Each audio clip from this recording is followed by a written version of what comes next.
Alright, welcome back to the channel. So in the last video, we prepped the interior by doing installation work, and now we're actually going to start doing some framing, which is kind of the day we've all been waiting for. So we're going to start by framing the interior walls and start building out the loft. By the end of this one, the cabin's going to look completely different on the inside.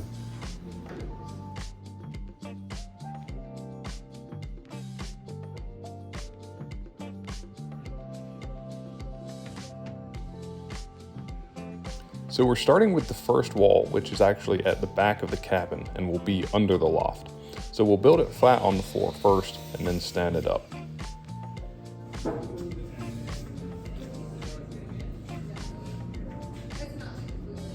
We're starting by laying out all our stud locations and cutting all our studs to the same length. This will make it easier to work faster as we start assembling the wall.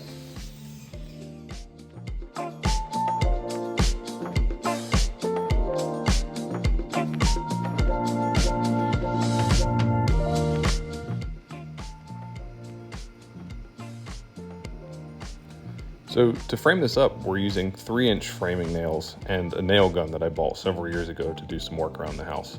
Having the nail gun made this job way faster than hammering these nails.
So we did install a sill plate foam insulation strip, and while this is unnecessary as these are interior walls inside a sealed building, it does just add that additional peace of mind to ensure that no water will intrude or additional air flow through the outside of the building.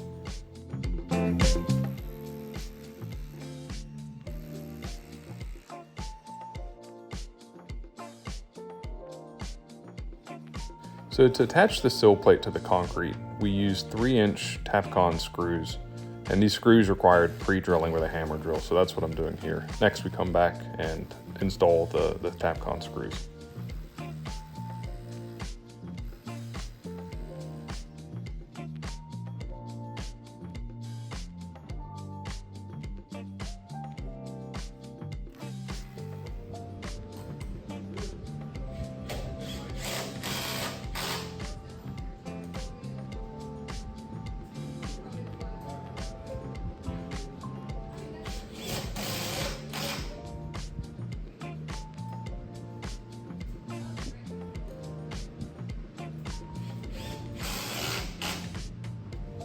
With the first wall complete and stood up and attached to the concrete, we checked for level and found that the wall was perfectly level, which we were really happy to see.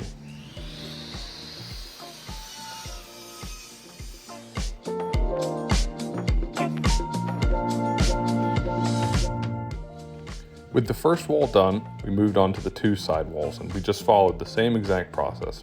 We laid out our top and bottom plate, as well as our stud locations, and cut all the studs to length, assembled it on the floor, and then stood it up and mounted it to the concrete.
With the 3 support walls for the loft done, it was time to install the double top plate. So we just went around the top, overlapped our joints greater than 2 feet from the bottom top plate, and nailed these together.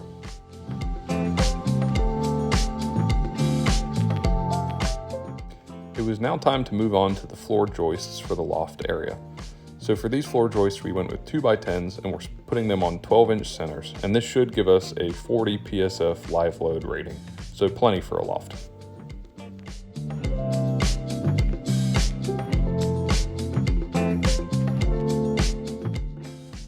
By the end of day 1 of framing, we'd gotten most of the loft done, with only a few more floor joists to go.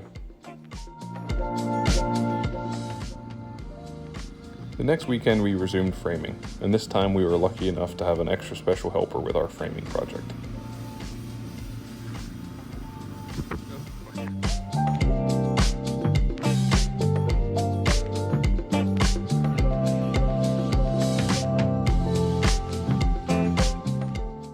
Day 2 started with installing the last 3 floor joists for our loft area.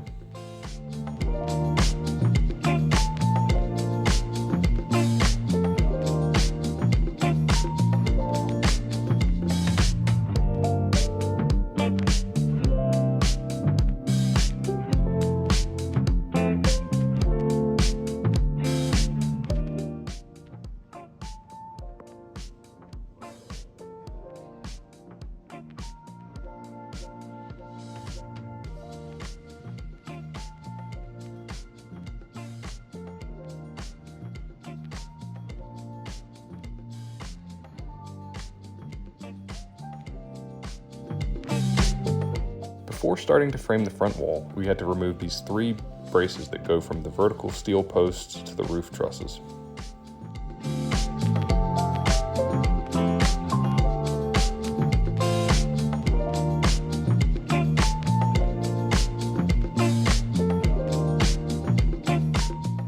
To frame the front wall, we followed the exact same process as we followed for the back and side walls.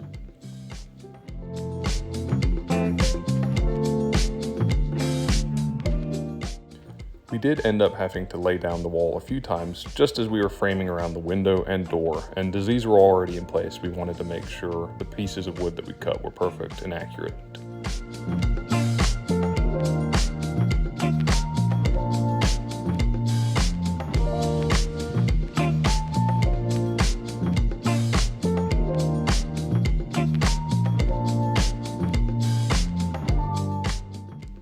So we didn't quite finish the front wall as we need some 2x6s to install headers over the window and the front door.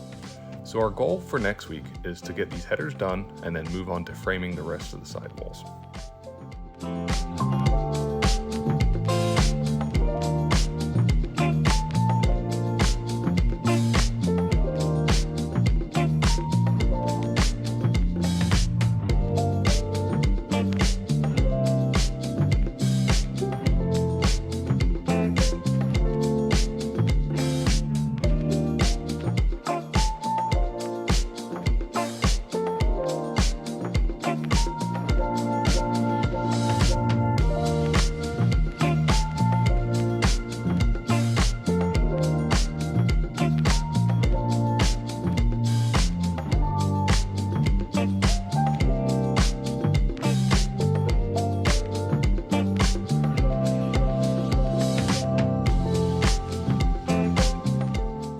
With getting some of this framing complete, it's really starting to feel like a cabin, and we're getting really excited the further we get into this project. If you're enjoying the build, please like and subscribe, and we'll catch you in the next one. Thanks for watching.